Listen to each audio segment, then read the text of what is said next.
जय श्री राधे। आज श्राद्ध का समय है, अभी पितृपक्ष चल रहा है और हम बड़ी श्रद्धा के साथ अपने पितरों को भोजन कराते हैं। हमारे घर में अगर कोई परेशानी आ रही है तो हम जन्म कुंडली इत्यादि दिखाने जाते हैं, तो हमें पता लगता है कि हमारे पर पितृदोष चल रहा है। इसे पितृदोष को शांत करने के लिए, क्योंकि पितृदोष जब लगता है जब हमारे पितर अशांत रहते हैं, उनकी सद्गति नहीं हो पाती। अगर हम उनकी सद्गति के लिए पूरा प्रयत्न करें तो वो हम पर प्रसन्न रहते हैं, हमारे घर में मंगल कार्य होने लगते हैं, कोई किसी काम में रुकावट नहीं आती। क्योंकि ये पुराणों में वर्णित है कि अगर हम देवताओं से भी ज्यादा हमें पितरों को बनाना अति आवश्यक है। देव कार्य अगर कभी रह भी जाए तो कोई बात नहीं, लेकिन वर्ष में एक बार पितृपक्ष आता है। इस पितृपक्ष में हमें पितरों को मनाने के लिए विशेष ध्यान रखना चाहिए। ऐसे ही जो पितृपक्ष में एकादशी आती है, उसी के विषय में एक बार भगवान नारायण से युधिष्ठिर ने पूछा कि हे भगवान, ये कौन सी एकादशी है और इसका क्या नाम है, क्या प्रभाव है। भगवान नारायण कहते हैं जो आश्विन मास के कृष्ण पक्ष में एकादशी आती है उसका नाम इंदिरा एकादशी है, और ये एकादशी सभी पापों से मुक्ति करा देती है। और हमारे पितर जो अतृप्ति में है, जिनको मोक्ष की प्राप्ति नहीं हुई, उनके लिए ये सद्गति प्राप्त कराने का एक विशेष साधन है। ऐसे ही राजा इंद्रसेन की कथा है। राजा इंद्रसेन बड़े धर्मपूर्वक पालन करते थे अपनी प्रजा का, बड़े अच्छे से पालन करते। वो हर समय भगवान नारायण का सुमिरन करते रहते थे। एक दिन उनकी सभा में अचानक देवर्षि नारद जी का आगमन हुआ और नारद जी से उन्होंने पूछा, हे नारद जी, सम्मान करने के बाद आदर सम्मान सत्कार किया, उनको सिंहासन पर बिठाया और उसके बाद उनसे निवेदन किया, हे नारद जी, आप अपने आगमन का कारण बताएं।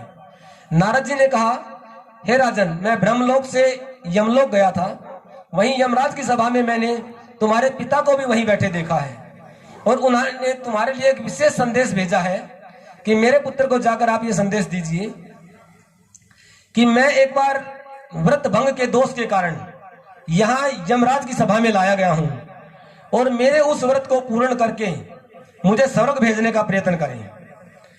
अब राजन कहते हैं कि हे देवर्षि, मुझे आप इस व्रत की पूरी विधि बतला दीजिए। देवर्षि नारद बताते हैं कि 10वीं तिथि के दिन आप सुबह स्नान करें, भगवान का पूजन करें, दोपहर में फिर स्नान करें और स्नान करने के बाद एक वक्त आप भोजन करें और रात्रि में भूमि पर शयन करें, ब्रह्मचर्य का पालन करें।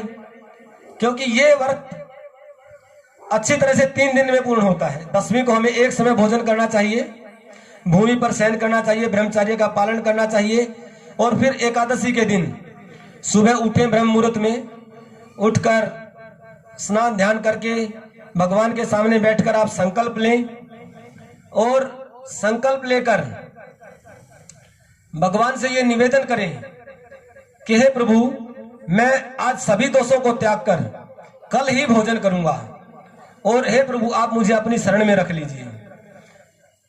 और मध्याह्न काल में शालिग्राम शिला के नजदीक बैठकर आप श्राद्ध करें और ब्राह्मणों को भोजन कराएं, दक्षिणा दें, एक अन्न का पिंड लें, उसे आप सूंघ कर और मस्तक से लगाकर गाय को खिला दें और रात्रि में जागरण करें और फिर जितना संभव हो सके जागरण करें, नहीं तो कुछ देर तो अवश्य करें और करने के बाद भूमि पर ही शयन करें। द्वादशी तिथि को सुबह उठकर स्नान ध्यान से निवृत्त होकर पूजा करें, ब्राह्मणों को भोजन कराएं, दक्षिणा दें और उसके बाद आप स्वयं परिवार सहित भोजन करें। राजा ने यह सारी विधि अच्छी तरह से समझने के बाद इंदिरा एकादशी का परिवार सहित, अपने बंधु बांधव, घर की नारियों सहित उन्होंने इंदिरा एकादशी का व्रत किया और उस व्रत के प्रभाव को अपने पिता को समर्पित कर दिया।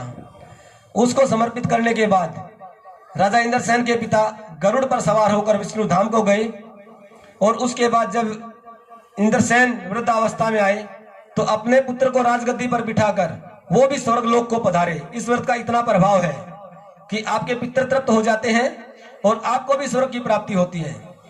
उनके पिता स्वर्ग में गए, राजा इंद्रसेन अपना राजकाज पूरा करके वो स्वर्ग में गए और फूलों की वृष्टि होने लगी। इस कथा को सुनने से हमारे सभी पितृ तृप्त हो जाते हैं, हमें स्वर्ग की प्राप्ति होती है। तो आप सबसे निवेदन है कि पितृपक्ष में पड़ने वाली इस इंदिरा एकादशी का व्रत आप यथासंभव अवश्य करें और इसका लाभ उठाएं। जय जय श्री राधे। हर हर महादेव। आगे भी महाराज जी के श्रीमुख से कथा प्रसंगों एवं विशेष उपाय को जानने के लिए महाराज जी के YouTube चैनल को लाइक, सब्सक्राइब और शेयर करें और बेल आइकन अवश्य दबाएं।